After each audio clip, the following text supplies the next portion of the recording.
Hello बच्चों, welcome to my YouTube channel. स्वागत है आपका मेरे इस चैनल पे। बच्चों आज हम पढ़ेंगे फ्यूचर टेंस। ठीक है, इसके पहले ही ऑलरेडी जो वीडियो थे अपलोड हो चुकी है। अगर आपने अभी तक उस वीडियो को नहीं देखा है तो जाके एक बार ज़रूर से देख लीजिए, क्योंकि बहुत सारे बच्चों को कन्फ्यूज़न होता है टेंस में। यहाँ पे मैंने बहुत सारी चीज़ें करवाई हैं, बहुत सारे एग्जाम्पल करवाए हैं और एकदम इजी कॉन्सेप्ट समझाया है। ठीक है, तो मैं होप करती हूँ कि आप उसको वीडियो देख लेंगे और अगर वीडियो पसंद है तो उसको लाइक शेयर सब्सक्राइब ज़रूर से करिएगा। ठीक है, कर चुके हैं ये पास्ट में, प्रेजेंट भी कंप्लीट हो गया और पास्ट भी कंप्लीट हो गया। पास्ट टेंस में हमने क्या पढ़ा? Past indefinite, past continuous, past perfect, past perfect continuous. ठीक है, आज ये हमारा जो लेक्चर नंबर 12 है, हम क्या पढ़ रहे हैं? हम फ्यूचर इंडेफिनिट पढ़ रहे हैं। ठीक है, आइए चलते हैं आगे। देखिए इधर हमने कौन कौन सा सेक्शन इधर पढ़ना है हमें, वो मैंने इधर लगाया हुआ है। आज जानते हैं, अगर हम फ्यूचर टेंस की बात करें, किसकी बात करें? फ्यूचर टेंस की। तो फ्यूचर टेंस अपने आप में ही बहुत बड़ा एक एरिया है। ठीक है, और इसमें आपको 4 पार्ट मिल जाते हैं। कौन कौन से देखेंगे? सबसे पहले तो फ्यूचर इंडेफिनिट जो आज की क्लास में हम पढ़ेंगे, फिर आप पढ़ेंगे फ्यूचर कंटिन्यूअस, और फिर पढ़ेंगे फ्यूचर परफेक्ट, और फिर फ्यूचर परफेक्ट कंटिन्यूअस। हम 1 बाय 1 करके इसको कंप्लीट करेंगे। आज की क्लास जो है वो हमारी फ्यूचर इंडेफिनिट पे है, फिर सेकंड क्लास हमारी होगी फ्यूचर कंटिन्यूअस पे, और थर्ड क्लास होगी हमारी फ्यूचर परफेक्ट पे, और फोर्थ क्लास होगी हमारी फ्यूचर परफेक्ट कंटिन्यूअस पे। ठीक है बच्चों, आई होप आपको ये समझ में आ गया होगा। चार्ट समझना बहुत ज़रूरी है, क्योंकि आप पढ़ तो लेंगे ही, लेकिन उसके पहले कॉन्सेप्ट क्लियर होना चाहिए कि हम पढ़ने वाले क्या हैं। ठीक है, देखेंगे फ्यूचर इंडेफिनिट क्या होता है। The future indefinite tense also known as simple future tense. Future indefinite tense को सिंपल फ्यूचर टेंस के नाम से भी जाना जाता है। Expresses an action that will happen in the future. इसमें एक्शन जो होता है वो फ्यूचर में होने का बताता है। ठीक है, कि जो भी एक्शन, जो भी एक्टिविटी, जो भी कार्य होगा वो कब होगा? फ्यूचर में होगा। देखेंगे it's used to talk about prediction, plans and general truths about the future. इसमें हम बात करते हैं किसके बारे में? प्रेडिक्शन के बारे में। अनुमान लगाते हैं कि हाँ ऐसा होगा। ठीक है, प्लान करते हैं फ्यूचर के लिए। एंड जनरल ट्रूथ्स, और हम ये कोशिश करते हैं कि ये चीज़ें सत्य होंगी। ठीक है, तो it is totally based on the future concept. सारी चीज़ें किस पे निर्भर करती हैं? सब पे निर्भर करती हैं फ्यूचर पे। ठीक है, ट्रूथ्स अबाउट द फ्यूचर। आगे देखेंगे इसमें आपको कैसे कैसे बनाना है, यानी कि हम टेंस को कैसे समझेंगे सेंटेंस के माध्यम से, तो वो हम यहाँ देखने वाले हैं। सबसे पहले सब्जेक्ट होगा, यहाँ पे 2 हेल्पिंग वर्ब आपको मिल जाते हैं, विल और शैल। ठीक है, फिर वर्ब का बेस फॉर्म मतलब वर्ब का फर्स्ट फॉर्म। ठीक है, क्लियर है। इसमें नोट्स दिया हुआ है बेटा, देखते हैं कि नोट्स क्या दिया हुआ है। Will is use for all subjects expect the first person singular I and plural we, where shall can be used. अब यहाँ पे बहुत बड़ी बात कही गई है और आपको ध्यान भी देना है। हमें क्या बोला है कि will is use for all subject. Will का प्रयोग हम सभी सब्जेक्ट के साथ करेंगे एक्सेप्ट द फर्स्ट पर्सन, यानी फर्स्ट पर्सन को छोड़ के। फर्स्ट पर्सन मैंने पहले भी बताया आपको, आई और वी, ये दोनों क्या होते हैं? फर्स्ट पर्सन होते हैं। क्या होते हैं बच्चों? फर्स्ट पर्सन होते हैं। तो फर्स्ट पर्सन को छोड़ने के बाद जितने भी सब्जेक्ट बचे रहते हैं उसे हम क्या बोलते हैं? उसके साथ आप क्या लगाएंगे? विल लगाएंगे। ठीक है, क्लियर हो रहा है। तो यहाँ देखिए ब्रैकेट में मैंने लिखा है आई और वी, इनके साथ हम किसका प्रयोग करते हैं? शैल का प्रयोग करते हैं। ठीक है, नेक्स्ट देखेंगे shall is more formal and less common in modern English. अब यहाँ पे क्या बोला कि शैल जो है और ये बहुत कम तरीके से यूज़ किया जाता है। आप ग्रामेटिकल देखेंगे ज़्यादा जगह पे आपको ये शैल देखने को मिलेगा, लेकिन अगर हम स्पीकिंग की बात करें तो हम वहाँ पे क्या बोलते हैं? आइल बोल देते हैं। ठीक है, आई विल बोल देते हैं, और शॉर्ट फॉर्म में इसको ऐसा लिखते हैं। अभी मैं आपको क्वेश्चन के माध्यम से बताऊँगी कि कैसे लिखते हैं। ठीक है, और वी के साथ ऐसा लगा देते हैं। तो ये डबल एल जो है ये शो करता है, क्योंकि शैल में भी डबल एल आता है और विल में भी डबल एल आता है। तो आप शॉर्ट फॉर्म में ऐसा लिख सकते हैं। लेकिन अगर बात करें हम कि प्रॉपर अगर ग्रामेटिकल बात करें तो आई और वी के साथ हम शैल का प्रयोग करते हैं। ठीक है, आगे देखेंगे, इसी को मैंने हिंदी में इधर लिखा हुआ है, आप ध्यान से देखेंगे। जिन बच्चों को इंग्लिश वाली स्लाइड बहुत अच्छे से नहीं समझ में आती है वो इधर हिंदी वाली स्लाइड अच्छे से समझ सकते हैं।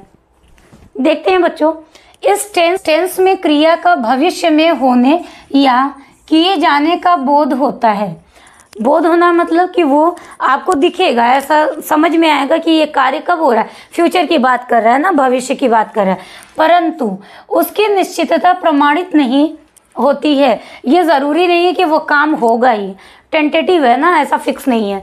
हिंदी में इस प्रकार के वाक्यों क्रिया के साथ गागेगी, यानी हिंदी वाक्य में आपको देखने को मिलेगा कि आपको वाक्य के अंत में गागेगी मिलेगा देखने को, अवश्य आता है। इस टेंस में क्रिया के साथ वर्ब का फर्स्ट फॉर्म तथा उसके पहले शैल अथवा विल का प्रयोग होता है। अब क्या समझ में आया कि जब भी आप वर्ब लिखते हैं तो हमारा फॉर्मेट क्या होता है, सबसे पहले हम सब्जेक्ट लिखते हैं। क्या लिखते हैं बच्चों, सब्जेक्ट लिखते हैं। फिर उसके बाद आपका आता है हेल्पिंग वर्ब। हेल्पिंग वर्ब इधर आपका क्या है, विल है और शैल है, विल और शैल, ठीक है। अब इसके बाद ही तो आप वर्ब लगाएंगे ना, इसलिए यहाँ पे बोला है कि वर्ब के पहले आप क्या लगाएंगे, विल और शैल का प्रयोग करते हैं। वर्ब प्लस ऑब्जेक्ट, ये आपका स्ट्रक्चर होता है। चलिए देखेंगे आगे, आई और वी के साथ शैल का प्रयोग किया जाता है। एग्जाम्पल देखेंगे, मैं कल दिल्ली जाऊंगा, ठीक है। अब यहाँ पे ये सेंटेंस दिया हुआ है, इसका हम इंग्लिश अभी बनाएंगे, ठीक है। चलते हैं तब तक आगे, नोट पढ़ते हैं, इट इज़ वेरी इंपॉर्टेंट, ध्यान से देखेंगे। सामान्यतः फर्स्ट पर्सन के साथ शैल, फर्स्ट पर्सन कह लीजिए या आई कह लीजिए, के साथ शैल तथा सेकंड और थर्ड पर्सन के साथ विल का प्रयोग होता है। अब फर्स्ट पर्सन के साथ आप किसका यूज करेंगे, शैल का। आई और वी, ये दो आपको क्या मिलते हैं, सब्जेक्ट मिलते हैं। फिर उसके बाद बात करें सेकंड पर्सन, सेकंड पर्सन क्या होता है बच्चा, यू होता है। और थर्ड पर्सन क्या होता है, he she it, he she it, और इसके साथ हम नेम भी लिख लेते हैं, ही शी इट और नेम, ठीक है। इसके साथ हम किसका प्रयोग करेंगे, विल का प्रयोग करेंगे, लगाया जाता है। परंतु यदि किसी क्रिया में निश्चितता का बोध हो अथवा किए जाने का संबंध में आज्ञा, धमकी, संकल्प का बोध हो तो यह व्यवस्था उलट जाती है। उलट जाने का मतलब कि आई के साथ आप विल लगाएंगे और वी के साथ क्या लगा देंगे, विल लगा देंगे, ठीक है। अगर निश्चितता एकदम टेंटेटिव नहीं होगा, फिक्स है कि एट द टाइम वो होगा, तो उस टाइम पे आप क्या लगा देंगे, विल लगा देंगे। अर्थात ऐसी दशा में फर्स्ट पर्सन के साथ विल तथा सेकंड और थर्ड पर्सन के साथ कर्ताओं के साथ शैल का प्रयोग करते हैं। अब हमसे क्या बोला है कि फर्स्ट पर्सन के साथ आप विल लगा देंगे, सेकंड और थर्ड पर्सन के कर्ताओं के साथ शैल का प्रयोग करेंगे, ठीक है। इसको अभी हम आगे देखेंगे। एग्जाम्पल, मैं यह काम करूँगा, ठीक है, ये आपका दिया हुआ है ट्रांसलेशन, अभी हम करेंगे इसको। हिंदी वाले जितने भी ट्रांसलेशन है अभी हम थोड़ी देर में करेंगे। पहले हम फॉर्मूला, फॉर्मेट, सारी चीज़ें समझ लेंगे, देन उसको हम कंप्लीट करेंगे, ठीक है। चलिए देखते हैं अफर्मेटिव सेंटेंस में क्या क्या मिलता है आपको। सबसे पहले सब्जेक्ट लिखेंगे, फिर विल, शैल प्लस वर्ब का फर्स्ट फॉर्म प्लस ऑब्जेक्ट। ये किसके लिए है, अफर्मेटिव सेंटेंस के लिए। किसके लिए है बच्चा, अफर्मेटिव सेंटेंस के लिए। फिर बात करें नेगेटिव सेंटेंस के लिए, यानी कि नकारात्मक वाक्य के लिए। नकारात्मक वाक्य को बनाने के लिए हम क्या करते हैं, सबसे पहले सब्जेक्ट लिखेंगे, फिर will, shall according to subject रखेंगे, फिर नॉट लगाएंगे, फिर वर्ब का फर्स्ट फॉर्म प्लस ऑब्जेक्ट, ठीक है। अफर्मेटिव में क्या है, हम नॉट नहीं लगाते, और नेगेटिव में क्या होता है, नॉट लगाते हैं। फिर आइए बात करते हैं इंट्रोगेटिव सेंटेंस की। इंट्रोगेटिव सेंटेंस में सबसे पहले विल और शैल क्या लगाएंगे, विल और शैल लगाएंगे, फिर सब्जेक्ट होगा प्लस वर्ब का फर्स्ट फॉर्म प्लस ऑब्जेक्ट और क्वेश्चन मार्क। ये इंट्रोगेटिव सेंटेंस में होगा। बच्चों वीडियो बिल्कुल स्किप मत करिएगा, क्योंकि अभी बहुत अच्छा कॉन्सेप्ट आपको समझाने वाली हूँ, तो वीडियो पूरा देखिएगा, ठीक है। अब देखते हैं इंट्रोगेटिव नेगेटिव सेंटेंस, या जिसे हम नेगेटिव इंट्रोगेटिव सेंटेंस भी कह देते हैं। तो सबसे पहले will, shall plus subject plus not, verb का first form object plus question mark. ये आपका हो गया नेगेटिव इंट्रोगेटिव सेंटेंस। ठीक है, यही 4 तरीके से हमारे सेंटेंस बनते हैं। पहला तो affirmative sentence, negative sentence, interrogative sentence और इंट्रोगेटिव नेगेटिव सेंटेंस। ये 4 टाइप से आपके सेंटेंस क्या होते हैं, बनते हैं। इसके अलावा किसी भी तरीके का आपको सेंटेंस देखने को नहीं मिलेगा। देखेंगे सबसे पहले आप इधर देखेंगे अफर्मेटिव सेंटेंस, फिर नेगेटिव सेंटेंस, इंट्रोगेटिव सेंटेंस और इंट्रोगेटिव नेगेटिव सेंटेंस। ये फॉर्मेट जिसने समझ लिया कभी भी जिंदगी में कहीं भी गलती आप नहीं करेंगे। क्यों? क्योंकि आपको जब भी सेंटेंस बनेगा तो यही 4 टाइप से बनेगा। या तो वो स्वीकारात्मक वाक्य होगा, या फिर नकारात्मक वाक्य होगा, या प्रश्नवाचक होगा, या फिर प्रश्नवाचक नकारात्मक शब्द होंगे। ठीक है, वाक्य होंगे। उसमें शब्द कौन से यूज होंगे? नहीं वाले वर्ड होंगे। चलिए देखेंगे सबसे पहले फर्स्ट पर्सन और फर्स्ट पर्सन आई और वी को लेके हम चलते हैं। तो ये आई और वी क्या है? फर्स्ट पर्सन है। फर्स्ट पर्सन है। अब देखेंगे इसको, I shall play cricket, we shall play cricket. ये आपको समझ में आ गया होगा। आई के साथ भी हम शैल का प्रयोग करते हैं और वी के साथ भी हम शैल का प्रयोग करते हैं। आगे देखेंगे, अब नेगेटिव सेंटेंस बनाएंगे। I shall not play cricket, we shall not play cricket. अब इंट्रोगेटिव सेंटेंस बनाएंगे। Shall I play cricket, shall we play cricket. Shall I not play cricket, shall we not play cricket. ये sentence आपका बन गया interrogative negative sentence. Next देखेंगे, अगर हम third person को लेके बनाते ही शी इट, तो वहाँ पे हम कैसे यूज़ कर सकते हैं? शैल का यूज़ होगा, विल का यूज़ होगा। तो अभी मैंने आपको बताया कि हम किसका यूज़ करते हैं? विल का यूज़ करते हैं। ठीक है, देखेंगे he will play cricket, she will play cricket, it will play cricket.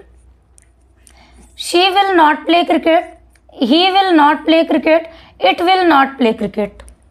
Will he play cricket, will she play cricket, will it play cricket और क्वेश्चन मार्क। नेक्स्ट देखेंगे, will he not play cricket, will she not play cricket, will it not play cricket. ये आपका interrogative negative sentence हो गया। अब हम बात करते हैं दे और यू को लेके सब्जेक्ट के रूप में हम सेंटेंस को कैसे बनाएंगे। तो देखेंगे बच्चों, दे will play cricket, you will play cricket. They will not play cricket, you will not play cricket.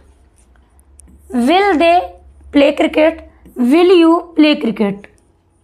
Next, will they not play cricket? Will you not play cricket? ये आपका बन गया इंट्रोगेटिव नेगेटिव सेंटेंस। नेक्स्ट, अगर हम person को लेके बनाएंगे, singular person, ठीक है, एक व्यक्ति को लेके बनाएंगे तो उसके साथ हम विल का प्रयोग करेंगे। देखेंगे, John will play cricket, John will not play cricket, will John play cricket, will John not play cricket. बस सिंपल सा फंडा है। अभी आपको मैंने फॉर्मेट बताया, स्ट्रक्चर बता दिया कि कैसे ये बनता है। बस उसी को ध्यान रखेंगे, ये आपको चार्ट अच्छे से याद हो जाएगा। John and William will play cricket, John and William will not play cricket, John and William play cricket. इसके पहले विल लग जाएगा। ठीक है, तो हो गया will John and William play cricket, will John and William not play cricket और क्वेश्चन मार्क। ठीक है, ये फॉर्मेट आपको अच्छे से याद कर लेना है। ये चार्ट एकदम ध्यान से देख लेना है, कहीं भी कोई गलती नहीं होनी चाहिए। एक बार बच्चों स्क्रीनशॉट इसका ले लेंगे और अपनी कॉपी में इसको एज ए नोट्स क्या करेंगे, अच्छे से लिख लेंगे। चलिए नेक्स्ट चलिए देखेंगे, इधर आपको एग्जाम्पल देखने को मिल जाएगा। I will meet him later. आप देखिए आई के साथ यहाँ पे विल लगा हुआ है, यानी निश्चितता है, मैं उससे मिलूंगा, ये फिक्स है। ठीक है, तो जब फिक्स है कि मैं उससे मिलूंगा बाद में, तो ये क्या हो गया, यहाँ पे आप विल लगा दिए हैं। ठीक है, वैसे अगर टेंटेटिव होता तो शैल लगता। आई होप क्लियर हो गया होगा आपको। यहाँ पे आई एपोस्ट्रोफी डबल एल, मैंने अभी आपको बताया कि हम इसको शॉर्ट फॉर्म में ऐसे लिखते हैं। ठीक है, ऐसे शॉर्ट फॉर्म में इसको लिखा जाता है। चलिए देखेंगे, यू विल कम, यहाँ शॉर्ट फॉर्म में यू लिखा हुआ है, विल लगा हुआ है। देखेंगे, she will be late, he will help us later, we will get married in September, they will cook dinner. ठीक है, ये एग्जाम्पल हो गया। बहुत कुछ ऐसा समझाना नहीं है आपको, सिंपल सा एग्जाम्पल देख लेना है। और जानते हैं वैसे भी बहुत मतलब अगर मैं बोलूँ तो मैक्सिमम टाइम हम आई ही बोलते हैं, ठीक है, या आई विल ही बोल देते हैं, ज़्यादा से ज़्यादा यूज़ यही होता है। ग्रामेटिकल क्या होता है कि हम जब टेंस का यूज़ करते हैं तो वहाँ पे हम शैल का प्रयोग करते हैं, और ख़ास करके अगर हम बात करें तो नरेशन में इसका ज़्यादा यूज़ होता है। चलिए देखेंगे, इधर और भी एग्जाम्पल दिया हुआ है इंट्रोगेटिव सेंटेंस से। Where will I go, why will you come early, when will it be cold, who will she dance with. ठीक है, यहाँ पे ये आपका इंट्रोगेटिव सेंटेंस का क्वेश्चन हो गया। चलिए आगे करेंगे। यहाँ पे आपको फिल करना है और फिल इन द ब्लैंक चाहिए। विल और शैल आपको फिल करना है। देखेंगे the sun dash rise at 6 AM tomorrow, तो ये फिक्स है, तो यहाँ क्या हो जाएगा, विल। क्या हो जाएगा बेटा, will. The sun will rise at 6 AM tomorrow, the train dash arrive at 10 PM, तो यहाँ भी क्या फिल होगा, will. The meeting dash start at 11 AM, इधर भी आप क्या फिल करेंगे, विल। क्योंकि टाइम जो होता है ना वो फिक्स होता है, वो फिक्स टाइम पे ही रखा जाता है। अगर मीटिंग है 10 बजे बोला गया तो 10 बजे ही होगा, तो यहाँ पे विल का यूज हम करेंगे। The weather dash be sunny tomorrow, तो यहाँ पे भी क्या हो जाएगा, will. I dash will happy to see you again, तो आई के साथ क्या फिल होगा, विल। समटाइम्स शैल भी फिल कर देते हैं, तो आप यहाँ पे दोनों आप फिल कर दीजिएगा, ठीक है।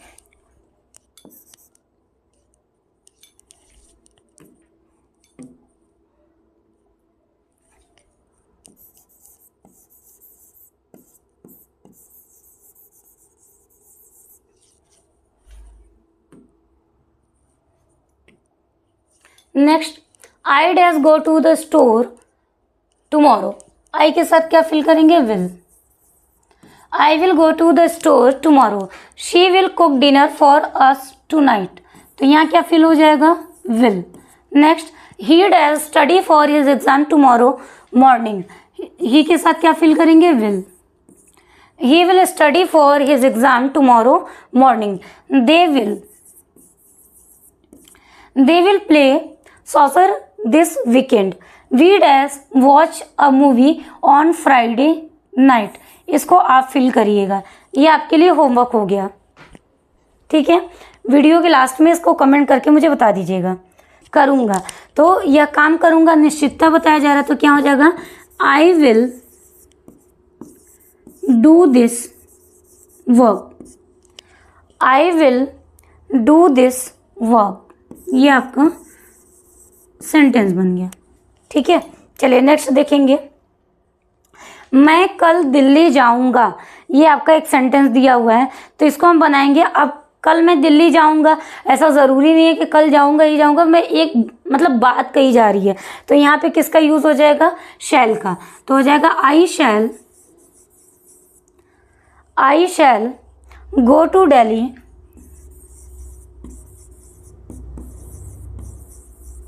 I shall go to Delhi tomorrow.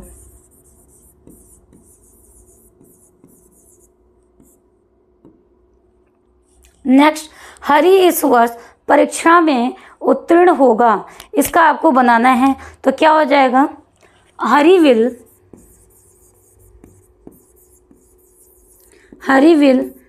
Pass the examination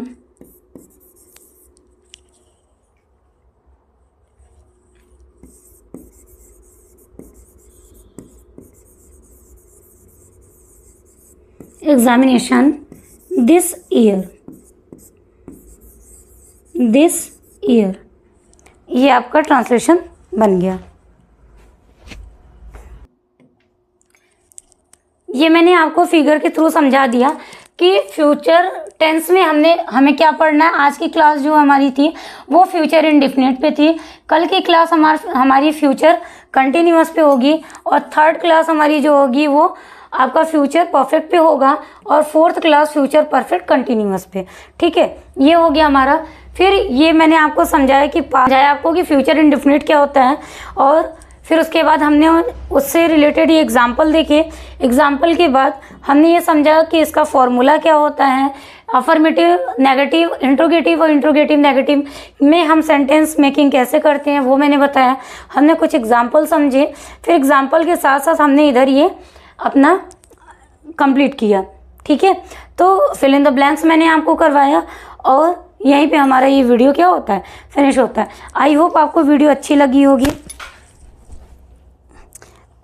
बच्चों वीडियो अगर समझ में आया तो वीडियो को प्लीज़ एक बार लाइक शेयर ज़रूर से कर दीजिएगा और चैनल को सब्सक्राइब करके बेल आइकन को प्रेस ज़रूर से कर लीजिएगा जो बच्चे इस चैनल पे नए हों। ठीक है, तो इसके पहले की जो वीडियो है अगर आपने नहीं देखा है तो एक बार ज़रूर से देख लीजिएगा। चलिए तो मिलते हैं नेक्स्ट वीडियो में, तब तक के लिए जय हिंद, जय भारत, गुड बाय।